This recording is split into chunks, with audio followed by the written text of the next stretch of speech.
You already know Brian Hooker's story.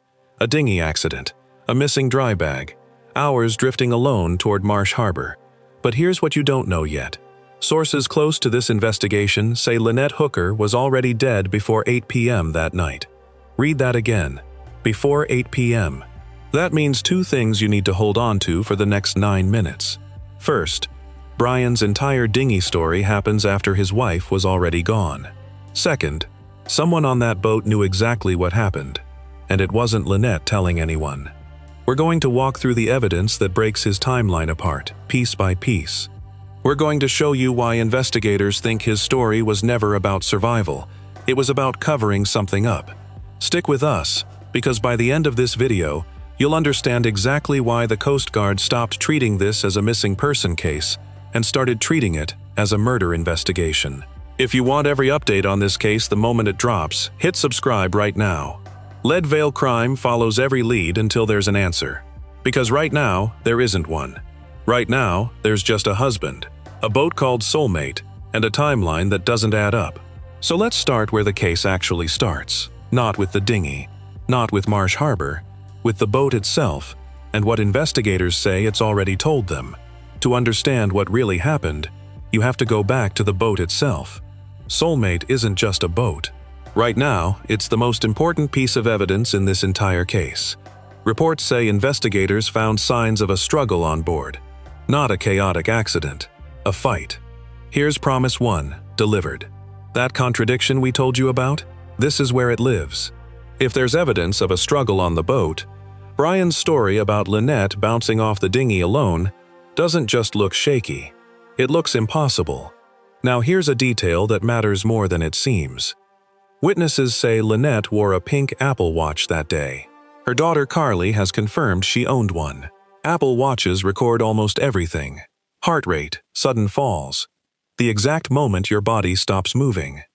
If that watch was still on her wrist when she got back to Soulmate, it may hold the most important data in this entire case. Former Coast Guard Investigative Service Agent Eric G.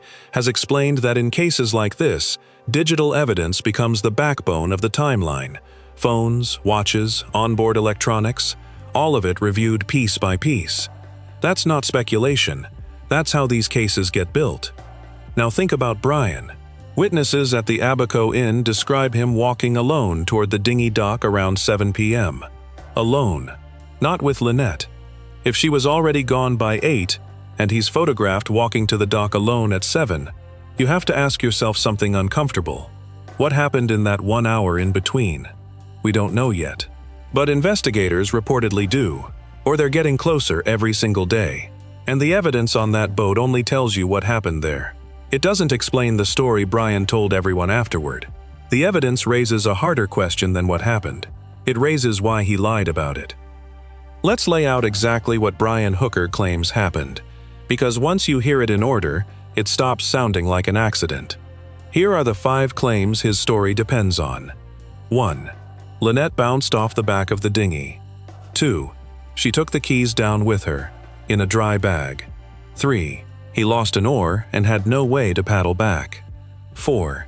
He drifted for hours in rough seas toward Marsh Harbor. 5. He fired a flare and waited to be rescued. Now here's Promise 2, delivered. Every single one of those 5 claims happens after the time investigators say Lynette was already dead.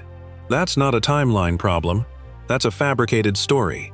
Eric G., who investigated a strikingly similar disappearance at sea case, has said that fabricated timelines almost always follow the same pattern.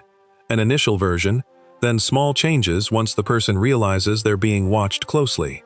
And this isn't the first time Lynette allegedly described violence from Brian. Reports say she told her friend Rachel and her mother Darlene about an earlier incident. She said he strangled her until she lost consciousness. She reportedly said he told her afterward, "I should have finished the job and thrown you overboard." Sit with that for a second. If that statement is real, and if she really did end up overboard, in his words, then you have to ask what a 5-point fabricated survival story is actually hiding. A story that detailed doesn't happen by accident. Someone builds a story like that on purpose. So what was Brian Hooker trying to make everyone believe? And more importantly, What was he trying to make sure nobody found out? Tell us in the comments. If his own timeline proves he's lying, what do you think he's hiding? And the people who knew both of them best say the answer isn't as surprising as it should be.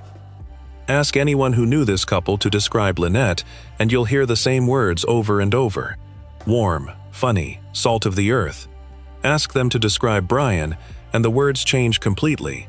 Difficult, controlling. Not one person has described him kindly. That pattern matters. People don't lie about someone's character by accident. Now here's a detail that's been sitting quietly in this case. A photo taken at a pool days before Lynette disappeared. She's dancing, alone, enjoying herself. Brian is on the other side of that same pool. Witnesses say he looked withdrawn, brooding, watching the water. If details like that make your skin crawl, you're not alone. Subscribe now, because we're not stopping until this case has answers. To be clear, Brian Hooker has not been charged. Nobody here is claiming otherwise. But investigators reportedly aren't just building a timeline anymore. They're building a pattern. And patterns like this one rarely end with an accident. Does the way people describe him change what you believe happened on that boat?